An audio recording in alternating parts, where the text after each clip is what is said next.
It's not working. All right, here we go. All right, once again, great news. It's not snowing, so everybody can enjoy and be here and have fun. Thanks again for everybody at home. Hopefully everybody at home went to the restroom, got some food, coffee, and all that fun stuff. So why don't we jump right into our next panel. I had to ask her how to pronounce her last name, but it actually is really easy to pronounce, right? I did forget. No, because it's easy. It's Carla Schumann is her last name. Yeah, right? Easy one. Carla, take it away. You're running this panel, Capital Markets. It's all yours. Thank you. You guys want to, everybody have a mic? You good? You got 4 mics. Yep. Do you need another one? I can hand you one down here. Do you want this one? Are you guys all sitting? Just keep that one. Yeah, You guys go. Yep. Thank you, Jeff. It's pretty cool. Make sure to get those microphones in nice and tight. So people online can hear. You're on. Man in the middle. Make sure my phone's off. I'm the Ringo. I'm the Ringo of this panel. I had to clarify our financing on Springhouse. All right, thank you, everyone. I'm Carly Schumann with the Washington County CDI. We're going to get started on our second panel today, which is on capital markets, strategies, solutions, and trends. So I'm just going to let everyone introduce themselves really briefly, and then we'll get started on our questions.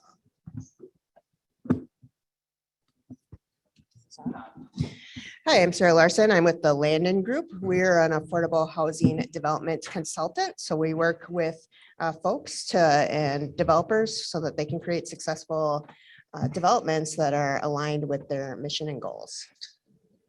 Good morning. My name is Michael Bird. I'm with WNC and Associates. We're a national tax credit syndicator.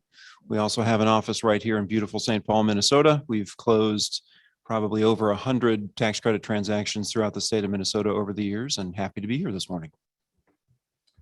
I'm Alex Bazans with Real Estate Equities. We are a multifamily development and management firm here in St. Paul, Minnesota. Chris Sherman, Sherman Associates. We're a developer, owner, operator of primarily multifamily housing. For about 40 years, we've developed and operated affordable housing. Over the last 18 months, we've closed several affordable housing deals here in the Twin Cities, and looking forward to this morning's discussion with all of you.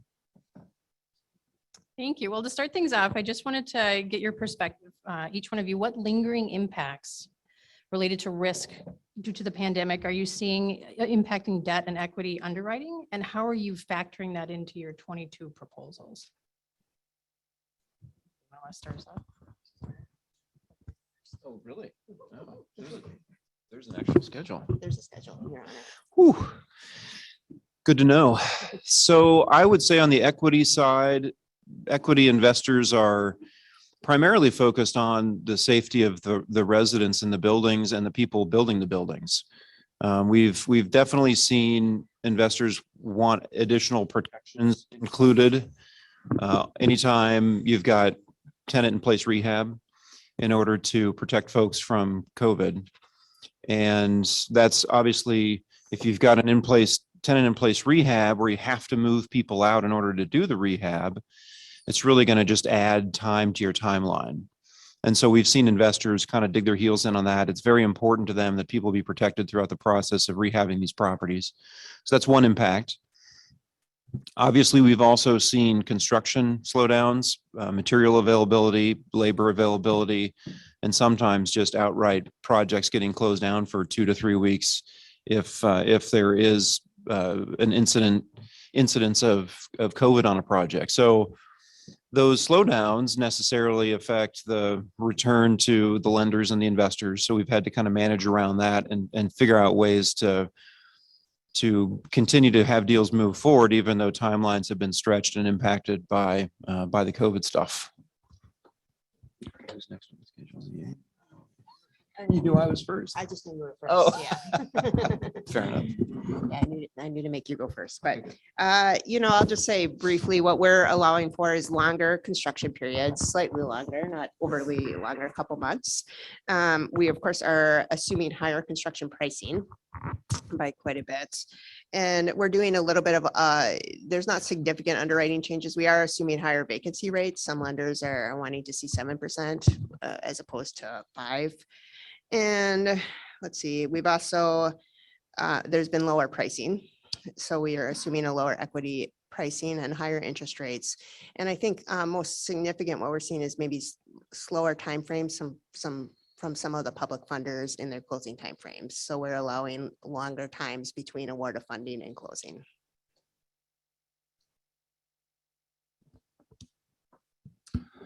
I would just kind of echo some of the things that were just said. I mean, some additional things that we do with our underwriting is we're, hedging interest rates, obviously, in our underwriting. So we usually have about a 25 to 50 basis point buffer with rates as we're underwriting our projects. Factoring in higher construction costs is that was spoken about in the last panel and was just briefly spoken about too. I mean, we're definitely tracking construction costs, I think, a lot more in detail, having more early discussions with general contractors, getting consistent updates on pricing for construction, and just really monitoring that because there's so many factors right now with inflation and with labor shortages and material shortages, that are impacting construction pricing. So that's something that we're a lot more keen to. And we're also probably putting a 5% buffer on pricing in our initial underwriting when we first look at a deal. So those are a couple of things that I would speak to. It's been good to see some of the positive trending with underwriting requirements the last probably 12 months. When the pandemic first started 18 months ago, and there were serious concerns over collections, occupancy, we were seeing underwriting requirements go to 7 or 8% for vacancy. We were seeing significant upticks in reserve requirements. Some of those things are still on the table, but a lot of it's been pulled back, which is certainly helping with the underwriting on these deals. One of our biggest challenges over the last 18 months has been cost. Cost escalation over the last 18 months has been substantive, just supply chain issues. As we get prepared to start these projects, often we're sprinting to the finish line once we get a bond allocation. So to be able to move very quickly during this period of time has been a challenge because you're just waiting till really a point in time and then starting to sprint and then finding out what your costs are. And often over the last 18 months, we've seen costs go up 5-6% over a 4 to 5 month period. And as we get ready to close these deals, we're looking to really close that gap. So to have the vacancy underwriting assumptions decrease from 8% down to 5% has helped, and to have the reserve requirements decrease down a bit has helped. But we are building in certainly some upticks in our hard costs into the underwriting because costs are going to continue to escalate here. We're building in some interest rate buffer, as Alex is as well, to really account for the fact that interest rates are likely going to go up. Historically low interest rates have been a huge driver over the last 18 months in making these deals viable, as has the 4% fixed rate. Those two things have been catalysts for getting a lot of deals to the finish line during a very challenging period to get deals to a finish line. So we have been pushing leverage, but we can only push leverage so far with affordable housing. And that's been something that's a back and forth between the developer and often the syndicator and the lender as well. But low interest rates have allowed us to really push leverage a lot and bring more private financing to the table during a period of time where you've needed a lot more financing to get these deals done. As costs have probably gone up about $15,000 to $20,000 a door over the last 18 months, at least. So those are kind of the big things we've been seeing. And as everyone's discussed, there's a huge demand for more affordable housing, which is why vacancy rates on affordable have stayed so low the last 18 months. They've stayed at 3-4%. There's been no uptick.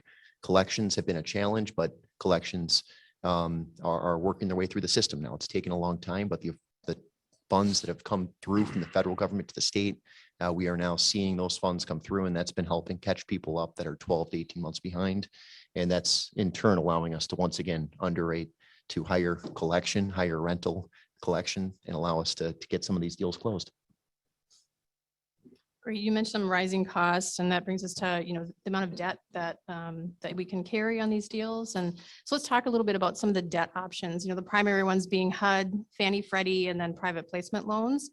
Can you explain which source you tend to use for debt? You know, some of the terms that you're seeing and maybe highlight a recent deal and how that debt worked for that deal? Chris, do you want to start us off? Yes, would love to. I was tasked with going through HUD. There are much more qualified people, including Ken Dayton and many others in the room, to go through this subject, but I'm going to give you my perspective on HUD insured financing, both on the construction side and the existing asset side. I'll start with the construction side. HUD's got a tremendous product. Their 221D4 program is a 40-year term, 40-year AM. It is allowing for great leverage, 87 to 90% loan to cost, depending on the affordable housing product. Pricing right now is right around 3% plus MIP 0.25 is mortgage insurance premium, an affordable deal right now. So your all-in rate on a construction loan with HUD is about 3.25 to 3.3 today. It is a tremendous product, but it takes time. It takes really the expertise both on the lender side, but also on the operator developer side to work through the process to get to your firm commitment, to get to your closing. And sometimes that doesn't line up well with the critical timelines associated with affordable housing, whether it's a bond allocation or other closing timeline needs. We do about probably one 221D4 deal a year. We've done a lot historically, probably about 20 to 25. And it's a great product, specifically if you have 9 to 12 months between kind of the point in time when you start and you're closing. What we've utilized a lot the last 10 years has been the other programs. HUD has several other programs, 223F program, an A7 program, and an interest rate reduction program. The 223F program has been a good program for us with properties between year 10 and year 15. So if you have a property that you developed back in 2008, 9, 10, that is now at a point where your investor limited partner, Michael, may want to exit. And on those deals, you're probably at year 11 or 12, there's some capital needs. You want to reposition the property for the next 8 to 10 years until it re-syndication. You can bring in, and utilizing the 223F program, some increased leverage to allow you to do up to 25,000 per door of improvements. But maybe you just want to do 5,000 per door of improvements. You can bring in some increased leverage to allow you to buy out the investor limited partner. And it's a really good program. It allows for a 35-year term. Pricing's lower because it's a stabilized property. Your property's up and running. It's been built, it's at year 12. The pricing right now on a 223F is probably about 250, 2.5% plus MIP. So great pricing. If you have a property that needs some capital improvements, whether it's HUD insured or not, the 223F program could be a really good program for you to look at. The A7 program as well. I mean, the A7 doesn't allow for as much flexibility as the 223F as it relates to leveraging up. You can only utilize the A7 program if your existing loan is already with HUD. The A7 program allows you to bring your balance back up to the original principal balance. Let's say you had a $10 million loan that you closed on 10 years ago and you've paid down principal to $8.5 million. You could bring your loan amount back up to 10 million and utilize that increase to do some capital improvements. Once again, maybe have your investor limited partner exit, but also most importantly right now, reduce your interest rate. Rates with HUD are very low, 2.4 to 2.5% today. So it's a really, once again, great program to look at if you have an existing HUD insured loan. And then the simplest and fastest HUD product that we've been utilizing a lot the last 5 years has been the interest rate reduction.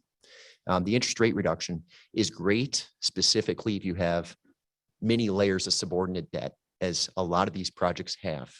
We've got a project that has 13 layers of subordinate debt. We've got many others that have 3 to 4 to 5. The interest rate reduction per the master subordination agreement with HUD allows you to move forward with a reduction to your interest rate without having to get the subordinate lenders' approvals. Every other program I mentioned, you have to get each of the subordinate lenders to approve the refinance. The interest rate reduction, you can move forward without that approval because you're simply reducing your interest rate. You're not changing the principal balance. You're not extending the term. You're just simply reducing your interest rate. It's fairly quick. It only takes maybe a month or two if you move very quickly to get the approval. Rate lock, close. So if you have a loan today that's got an interest rate that's 3.5 or above with HUD, I would recommend looking at that program and seeing if it makes sense. The one thing to look at and consider is your prepayment penalty. HUD does have a prepayment penalty structure that varies, but typically, most commonly, it's a maybe 2-year lockout with an 8, 7, 6, 5, 4, 3, 2, 1 step down. Could be an immediate step down from 10 with no lockout. There's varying lockout periods that you can structure. But depending on that prepayment penalty left in your loan, you'll want to factor that into your assumptions as you underwrite a new refinance transaction with HUD. And that's really it. HUD insured financing has been our #1 source for financing our affordable housing developments. It's been our #1 source for refis over the last 10 years. It is a great product, but it is time consuming. And you do need to have some in-house expertise to really manage it, specifically the REAC process for physical inspections. But I highly recommend it. We've really loved the HUD product. Thanks so much. Appreciate it. Sarah, can you talk to us about what product you've been using recently and maybe an example of a development that you've financed recently? Sure. So we have been using private placement pretty exclusively. The HUD offers a great interest rate, and we've looked at that and we've come close to almost thinking about doing it. But the timeline is often the barrier. Our closest one, the deal I'm working on now, trying to close, we were going to do HUD. And then we just, with the changing construction market, with the changing pricing, it's just determined that private placement would offer the flexibility. And private placement is essentially the bank loan. The rates are right around 4% right now, so certainly higher than HUD. The costs are lower, which is nice. They generally, we usually assume it's right around 0.75% to 1.5% origination fee plus third-party costs of 40,000, right around that. That's quite a bit less than HUD. It's quite a bit less than Fannie. So sometimes you actually net more depending on where the interest rates are at the moment. So that works really well for us. The other reason we often, besides timeline, go there is it's just easier for emerging developers sometimes. So we work a lot with folks who haven't done development before, and certainly a lot of BIPOC developers, new developers. And it's sometimes hard to get approval from Fannie, especially for those products. So there's a little bit more flexibility sometimes with the private placement. So we end up using that product. I also say that, the downside is that if you need a larger product, their lending limits are going to be a problem potentially. So it doesn't always work, especially if you need a large loan. Banks have lending limits. Another advantage I should note is we often end up working with the investor who has a debt product. So then you do have some combined due diligence. So it's all around can be more efficient. The other product we often end a variation of the private placement is the Minnesota housing loan. So we have products, many of our developments have Minnesota housing funding, and they do offer a bond loan as well. They have a slightly higher interest rate, but you do lock in the rate at application. And given the long time frame between application and closing, that's worth it. And they do have low costs. One last note is there's a provision currently in the HUD loan documents that Minnesota housing does not find acceptable. So really HUD financing isn't an option at all if you're considering or using Minnesota Housing Finance Agency funding, which we often do. Another reason we often don't end up with HUD products. Thanks, Sarah. Alex, what are you using these days? So we use a couple of different, loan products, but on the, a lot of the projects that we do are workforce housing projects that are financed with a tax exempt bond allocation. And on those, in many cases, we're using the Freddie TEL program, which is a tax exempt loan for the permanent financing. And obviously utilizing the bonds and construction financing, getting construction loan to build the project. The TEL program is nice. The underwriting guidelines in them are, you can get as high as a 40-year AM on some deals, depending on Freddie's interest in the project. Loan to value, ratios go as high as 90% on the underwriting parameters, and interest rates today, give or take, are around 4%.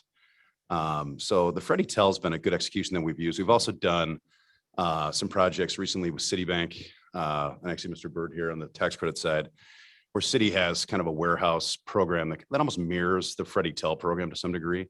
I would say it's a little bit easier of an execution, probably to some degree than Freddie. But Freddie's been a good product that we've used. We've also done some non-like tech workforce housing where we've used the Freddie Mac workforce housing loan product that basically the underwriting terms of it kind of mirror a typical Freddie Mac loan that you would get on a market rate property today. The benefit to it is you can lock in your interest rate up front. So when you close on your construction financing, similar to a LIHTC project, you also secure your permanent financing interest rate. So that's been a nice product that we've used. We've also been working with some lenders that are kind of pushing Freddie Mac a bit to get a little more aggressive on their underwriting guidelines for those, just because the guidelines frankly mirror a market rate underwriting. So you don't really get some of the benefits that you get of some of the, affordable housing underwriting that you get with the TEL structure. So that's kind of the Freddie recap. We've also done some non-rated tax exempt bond structures recently. And those work really well for LIHTC projects, particularly ones that are probably sub $20 million in debt. And for the financing on those, it's just kind of I would say a easier execution. And we found that the interest rates on those are, call it, mid to high threes. So they're, I would say, probably anywhere from 25 to 50 basis points better than Freddie Mac. And just some of the underwriting guidelines are a little bit easier. So that's been a nice loan product too. So I guess that kind of recaps kind of what we've been doing. Let's shift to some gap financing sources and other sort of creative opportunities for financing. What additional financing sources are you seeing in the marketplace, either to kind of replace our traditional affordable housing sources or to help fill those gaps? Or what other kind of creative opportunities are you seeing?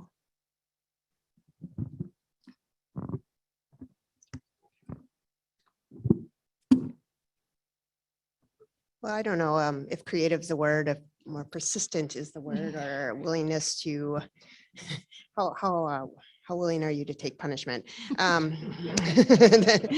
don't know that the sources are secret. I guess the one source I'll highlight as unique, maybe, that some people don't know about is if you do a Minnesota housing first mortgage, you do have access to a pot of money that they have for deferred, which is another reason we do that.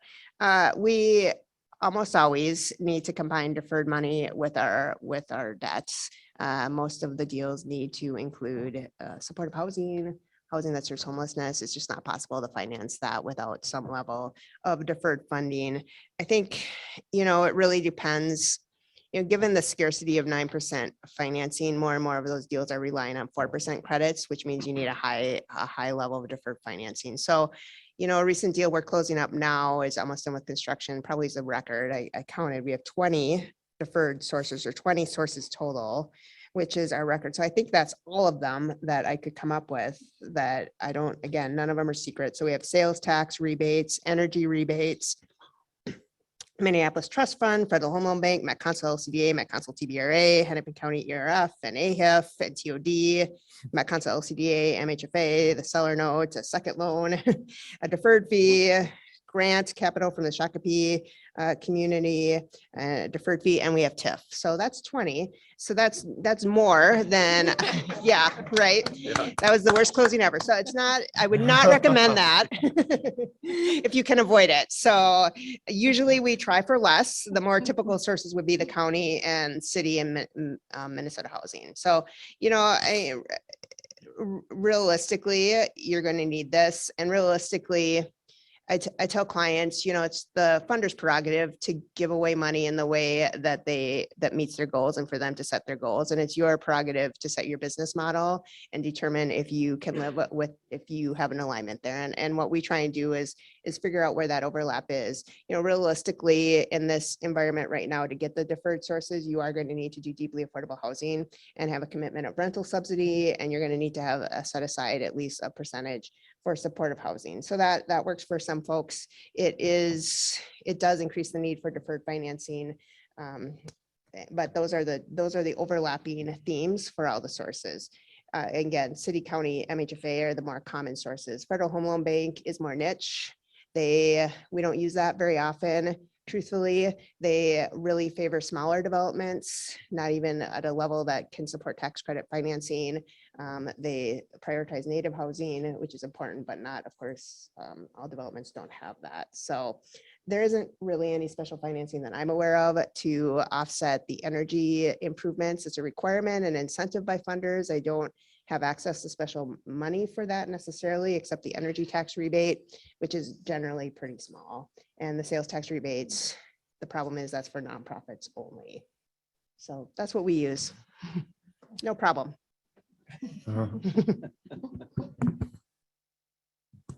So on the equity side, mostly those decisions are baked in by the time it makes it to us. And all the heavy lifting really gets done by developers on that stuff. We try to get creative on some things. AC rehab deals will put, seller notes on those with interest rates to boost pricing a little bit. Interest rates on deferred developer fees. Sometimes that's a possibility and that works for developers. We have seen some kind of creative stuff on the deal structuring side. We've got some folks out west that do combined 9%, 4% deals. And you can, to a certain extent, you can take resources from, or I shouldn't say take, that's a terrible, you can apply resources from one property to the neighboring property, as long as it's, for all intents and purposes, the same ownership structure. And investors have seen those twinned 9%, 4% deals now for a long enough time that those strategies are accepted in the market. And then we also, we can also, what was it? I had one more, what was it? Shoot. Maybe I'll come back to it if I remember it, but generally speaking, we'll get as creative as we can, but most of those decisions are baked by the time they make it to us. I would, for our projects, honestly, tax income financing is pretty much a necessary tool that we use for all of the projects. So that's kind of the main gap funding source that we work with cities on to get approval. Outside of that, we've done, some hope funds with the Dakota County CDA. But we really haven't structured deals, I would say, nearly as complicated as 20 sources of subordinate financing on our projects. So tax income financing. You have. Yeah, I know. You're smarter than us. I wouldn't say that, but tax increment financing is definitely the most useful tool that we've used that's necessary and needed for all the projects that we're doing. So, Chris. I'll jump in. So we are closing kind of two different buckets of deal types right now on the 4% side. Both have gaps. 4% deals have gaps. They often have very large gaps. We closed a deal in North Minneapolis earlier this year, May of 2021. That was 6 years in the works, 7 sources of gap financing, not 20, but 7. In between rising costs and an ongoing gap and various other considerations, it took us 6 years to get to a close. The 4% fixed rate was a huge boost for us, specifically with the cost escalation. We were able to get that closed. We closed it kind of as lumber was spiking, so we had a nice big change order day one. But we did get that closed. That as you've heard, I mean, is a common way to get these 4% deals closed. But it's also in certain ways not always the most efficient, because you're bringing together just a very wide range of sources. You have timing considerations for each source. You often have to get a source extended because it's got a timeline for when the project needs to start. So if you don't bring all this together timely within a 2 to 3 year window, and you start pushing out beyond that, which some of these deals take longer, you really start to add up the extension time, the legal time to get all these sources coming together, to get your syndicator and your lender on board with all the sources coming into the project, to really just make sure everything is being complied with, because there's a lot of requirements there. But it is how some of these really high impact complex deals get done. But the other avenue that I want to speak to, that we've been pursuing the last 4 or 5 years to help accelerate production, has been, as Alex mentioned, tax increment financing. We've been approaching it through multi-phase development in Minneapolis, St. Paul, Coon Rapids, Fridley, St. Louis Park, with both market rate housing and affordable housing getting built on the same site, separately financed. In a few of these cases, what we've done is we've closed both the market rate deal and the affordable deal simultaneously. And we've worked with the city to get approval to have 2 tax increment financing streams.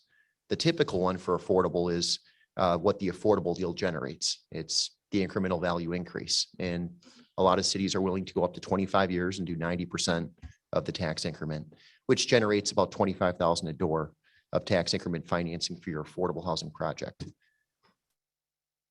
On a lot of deals, that's not nearly enough, which is why you have to go get 5 or 6 sources of gap financing to fill the remaining gap. On certain deals that we've done, we've had a $50,000, $60,000, $70,000 gap, specifically in Minneapolis and St. Paul, where land costs are higher, construction costs are higher. And what we've done to plug that gap, we closed a deal in St. Paul last year in July of 2020. We built 173 market rate units right beside 82 affordable units. We got the city to approve allowing a portion of the tax increment generated by the market rate deal to be redirected to the affordable deal for a TIF note B. We have a TIF note A that the affordable generates and a TIF note B that the market rate deal generates. That filled a large gap in that deal. That gap would have otherwise been filled by 6, 7, 8 sources of financing that may have never come together and probably never would have. We were able to close July of 2020, and we had about 70,000 of tax increment per door between those 2 TIF notes. That allowed us to get the project built, both market rate housing and affordable side by side, and build up the long-term tax base. We're doing the same thing in Minneapolis. We've done the same thing in Coon Rapids. It's a good structure for cities to consider because you're building up both and you're building up high quality housing of both. They are in separate buildings, separately financed, but we close them on the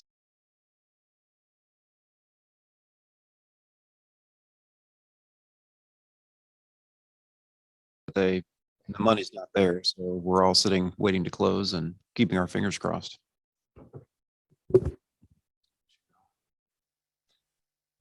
I thought those comments were perfect. Michael, I just wanted to ask you too, what impact are you seeing from the fixed 4% on the equity side? How is that impacting deals? Well, it's obviously impacted deals very positively on the sources side. And because it's allowing it on an individual deal basis, it's wonderful. It has also made more deals pencil out, which has brought more tax credit products to the investor market, which has had a slight impact on pricing because of, supply and demand. There are now a lot more deals available for investors to choose from, and it probably has an increased pricing. So generally good. It can suppress pricing a little bit, but obviously that's getting more than made up for with the significant increase in total tax credits available. I will say that on the equity side, we're still on a multi-investor fund strategy, still seeing investors look at a hard cap of 60% debt leveraging. They really don't even consider deals that are over 60% hard debt levered on the total development cost in a multi-investor fund strategy. If we're looking at a proprietary investor, we can usually go over that. The caveat to that is that those proprietary investors are very location driven. So if your deal's not in the spot they need or want to invest, then you're probably not going to get that treatment. Obviously, the 4% tax credit increasing significantly has been great because it's brought a lot of those properties under 60% debt leverage and allowed a lot more deals to get done. So it's been good. We did want to talk about some of the state-specific resources too. So one of them being 4D. There is a new proposal around the 4D tax rate. I know, Chris, this was something that you're very interested in. And can you just explain how that proposed rate would work and just the impact it could have? Absolutely. So I, like Steve Min earlier today, am part of the 4D Tax Coalition. For the last 4 years, we've been working collectively, large group of nonprofit and for-profit operators working collectively to arrive at a better long-term execution on the 4D tax rate. We've been proposing to reduce the 4D tax rate from its current rate of 0.75 down to 0.25%. The tax rate, in my view, in our view, is the most efficient avenue for preservation and production of affordable housing. We right now are working with our lenders, whether it be HUD or banks or others that are utilizing 40-year amortization schedules, up to 40 years, typically 35, but up to 40 years. So for us to be able to reduce the tax rate on affordable housing allows us to leverage up a lot more on the private financing side. We can leverage up about an extra 10 to 12,000 per unit of additional private debt if we reduce the tax rate from 0.75 to 0.25. That's dependent on location, but that is what you probably will see on most Twin Cities deals. That's huge. And that's on the production side where that would have that type of financing impact. The preservation side is even more impactful. Over the last 10 years, and this kind of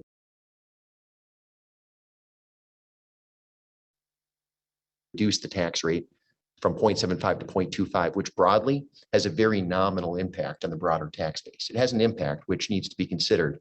But what I like about it is it gives maybe the state reduces the tax rate, but give the cities the ability to issue out the 40 tax rate to properties and let them kind of control the use of it so that Minneapolis, St. Paul, Duluth, Rod, whatever city it is, they can utilize this tool to preserve and produce more affordable housing.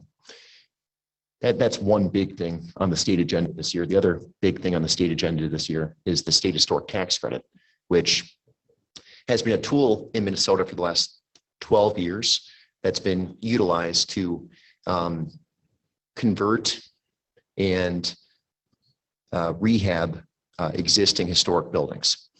The state historic tax credit has been a huge driver of preservation and production of affordable housing. Often these older buildings from whether it's 1920s or the 1980s, there's 1980s buildings now that are starting to be deemed historic. They're in many cases right now underutilized. They have been underutilized. Maybe they're an office building, manufacturing. They're no longer the highest and best use, those uses. And what we have found in many cases is housing is now the next highest and best use. And the state historic tax credit coupled with the federal historic tax credit has been a catalyst for conversion of these buildings, but more importantly, preservation of existing affordable housing. When these buildings are hitting age 40, 50, 60, and they have a mechanical system that's failing, we can utilize this tool to go in there and do massive rehab, put in a new mechanical system, but maintain the affordability. And that's the great tool with the state historic tax credit. It's not just the state resource, but it's a pairing resource with a federal source. They're both 20% credits. So you can get about 40% of your costs net, unless if the investors can pay us 100 cents, but It's always a dollar. It's always a dollar. Yeah. always It's always a dollar. dollar. 30, you can get 35% of your costs covered by these historic tax rates. So the two big things in the state, in my opinion, for affordable housing this year, there's two big things. There's probably many others. There's many others, but two big things are the 40 tax rate and the state historic tax credit that's set to sunset June 30th of this upcoming year. We're looking for a long-term extension on the state historic tax credit, 5+ years.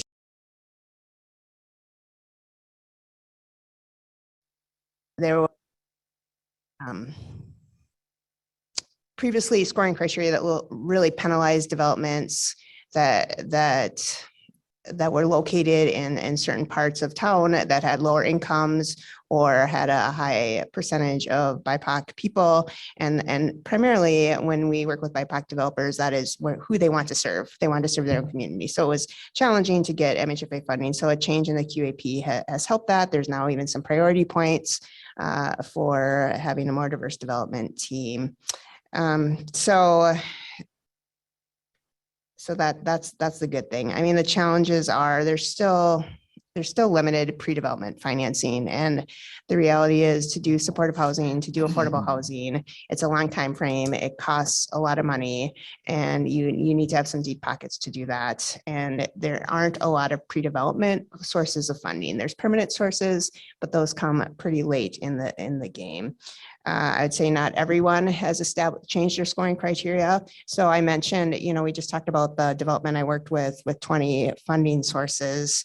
That was a BIPOC developer. And that was probably what we're seeing is those are requiring the most complex funding options to make work. And those probably aren't, if we were being honest with ourselves, probably not who we should be putting 20 sources of funding on their deals to make work, right? And so it's good. People want to be part of that. We do need to figure out a way to simplify some of that. You do need a lot of paperwork. A lot of the funders are prioritizing BIPOC developers, but they're not necessarily changing their closing timeframes. There's some pretty big challenges. They're not changing their developer fee payout schedule. And some of these folks just aren't equipped to spend $500,000 and wait 4 months for closing, or only get 25% of their fee and have a bunch of that taken out from the rebates and things that funders want to see developers come to the table with cash. So there's some challenges certainly for less experienced developers and with less experience. I would say on the equity side, with as many things as are happening to make deals a little bit riskier, such as timeline bleed and increasing costs on construction, investors have focused a little bit more in the last year on the financial wherewithal of the sponsors. Equity is not guaranteed against the real estate, and we're actually not location sensitive at all. So we're looking at, does our sponsor have the financial strength to deal with unforeseen circumstances or things not going as well as they want to on the project? We have found some creative ways to get around that. We have a developer, the construction contractor actually guaranteed the construction period. So they guaranteed as a corporation the delivery of a finished building. That was for a sponsor that was actually BIPOC and also was a young guy. He didn't have a lot of financial wherewithal to stand behind that deal, that particular property, which is a good sized development, just with his own financial resources. We've seen additional guarantors as a strategy, and those guarantors can kind of step aside after 5 years. That's been a strategy we've used when our developer now has the entirety of his or her cash developer fee in hand and now serves as a perfectly suitable guarantor from our investors' perspective. So try to get as creative as we can within the kind of box that investors want to see, which is who's going to stand behind the deal and what are the financial resources with that entity or individuals. I would echo just some of the things that Bird just said in terms of, getting guarantors to help, obviously is a big aspect. I mean, with speaking to lenders specifically, and I guess tax credit investors, I mean, the net worth and liquidity requirements for these projects, are quite high. So that in and of itself kind of creates a lot of barriers for, emerging developers to do larger projects or even smaller projects, frankly. So, like with Freddie Mac, kind of their general standard underwriting guidelines are that your net worth is, equivalent to the loan amount and that your liquidity is about 10% of the overall loan. And that adds up very, very quickly. So, I know HUD can be a little more lenient with some of that. They don't necessarily have, I don't think, such rigid guidelines necessarily, but they definitely have, guidelines as well. So, that's a big challenge. I think, also there's been a lot of talk today about just how complicated these projects are. Speaking to the project that had 20 funding sources, things like that. I mean, it's a highly complex, very technical business that we're in. These projects are so difficult to put together. The timelines take so long. The availability of whether it's 9% tax credits or tax exempt bonds, they take a really long time, right? And then in addition to that, when you're actually able to execute and close the project, build the project, lease the project, then you have to, manage the project, and then compliance as well is also very highly technical. And frankly, there's not a lot of third-party management firms, frankly, that do affordable housing management. I mean, there's plenty of market rate management firms out there that do market rate third-party management. There's really not a lot of third-party management firms that frankly do affordable housing management. So that's another aspect too of, I think, barriers to entry for new emerging developers is really aligning yourself with a really strong third-party management company, because that is so critical for these projects to stabilize them, to manage them properly, and frankly, to, adhere to all of the highly technical, complex compliance aspects of these projects. So I'll jump on everyone else's comments. The barriers to entry are real. We can't solve them in a silo, but between the private and public sector, we need to collectively work on this issue we have locally. It's a substantive issue, the barriers to entry for BIPOC. But we also need to understand that the investors coming into the deals are looking nationally. The lenders coming into these deals are looking nationally. And I'll speak to a couple things here. On the public side, as we put out RFPs, as we look to bring in the right type of uses for the location, whether it's downtown or in the suburbs, the thing I would say is let's really push on the public side. to bring in the right developer for the future. And that's a diverse development team. I think with specifically city-owned parcels, there can be that are tied to city and state subsidy. There can be some really driving force to bring in a development team, a developer that is co-developing, one with the experience that's had the doors opened, and one that doesn't have the experience yet because the doors never have been opened. The doors have always been closed. There's more and more of that occurring, but not nearly enough. On the private side, the private sector's pushing this, starting to push it. US Bank just had an RFP out for a site at 2800 East Lake Street. A big focus in that RFP, the focus in the RFP was bringing in a diverse development team.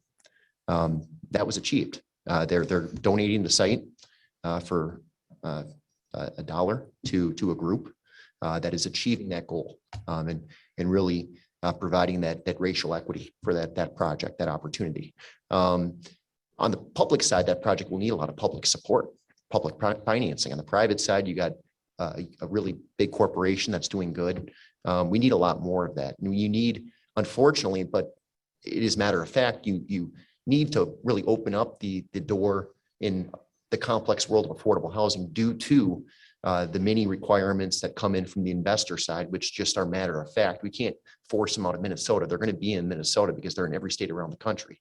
But I think the co-development path to open up the door, because once you have that experience, once you do your first deal, and then your second deal, then your third deal, it becomes easier and easier to get the approvals from the syndicator. So I think it's critical that we work collectively, public-private, to really take good sites and say, I mean, we have a goal here. We're going to bring in a diverse team, and that's just bottom line. We have to do that, and that's so critical here in Minneapolis and St. Paul and the Twin Cities, because we have not.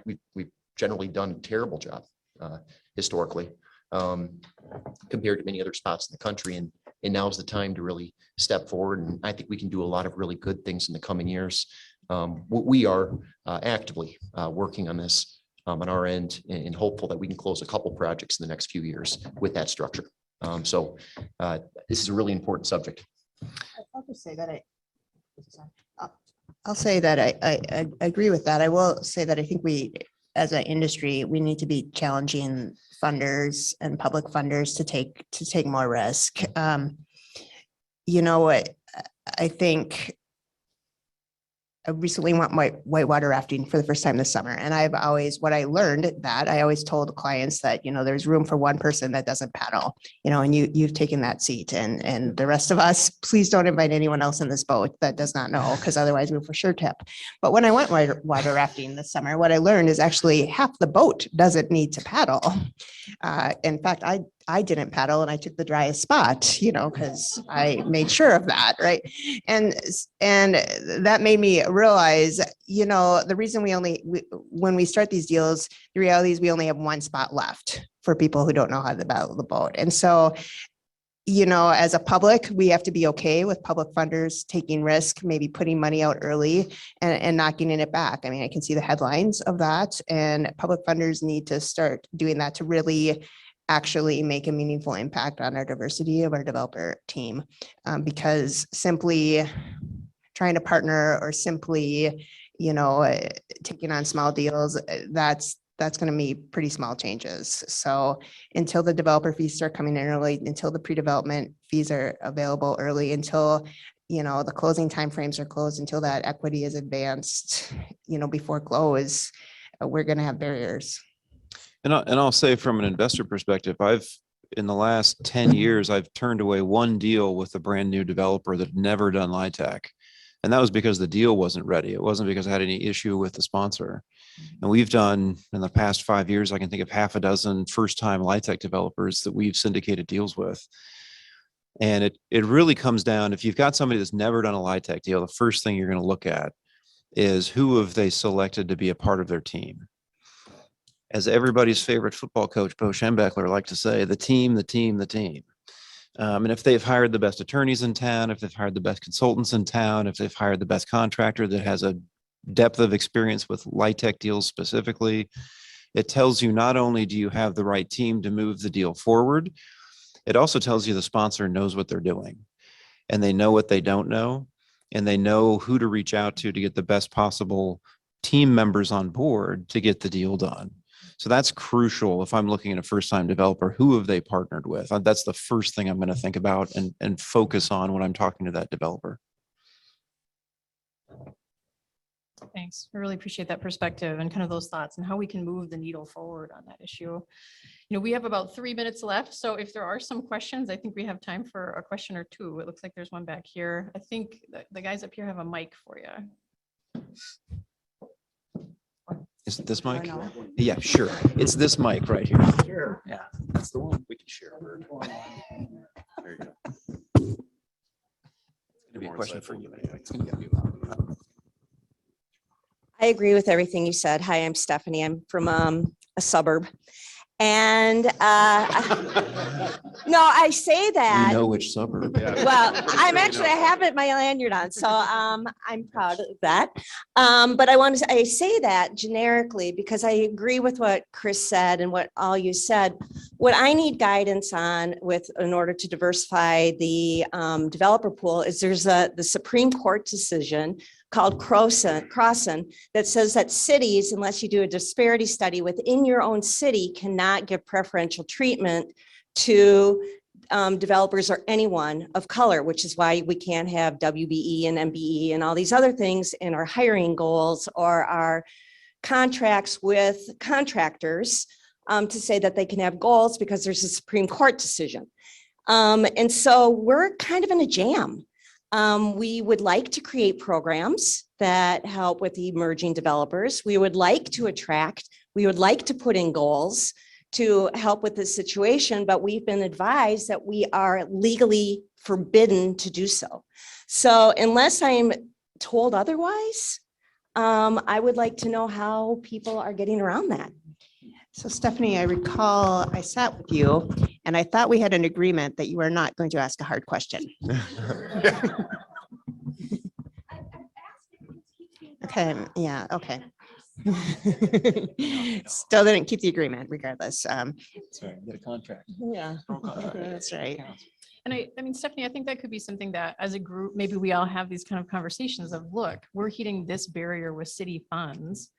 What can we do to address it? You know, when it's federal funds, there are other requirements where we have to affirmatively further fair housing.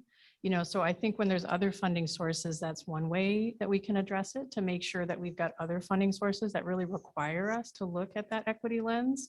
But I think it is understandable when it's just a city source and you're being told by your city attorney, you know, look, we can't do this. And I think it is, as a group, we can bring these things to each other and figure out how can we address this in a way that meets the requirements of our city attorneys and the others, but actually furthers the needle too. So I think it's a good question, so that we're aware of the issue.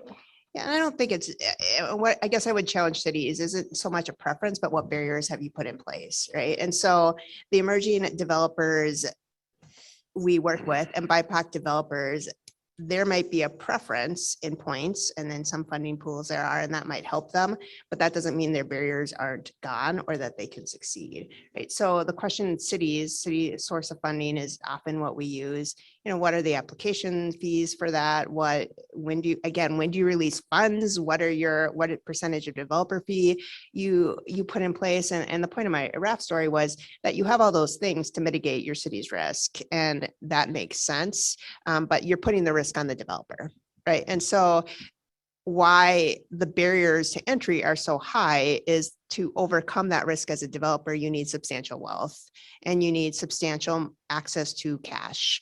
And simply saying we're going to prioritize a BIPOC developer for this site doesn't necessarily allow a BIPOC developer to develop that site.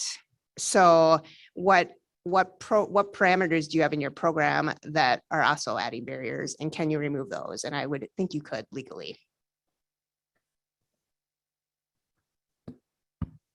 Any other questions? Otherwise, I think we're probably about at time.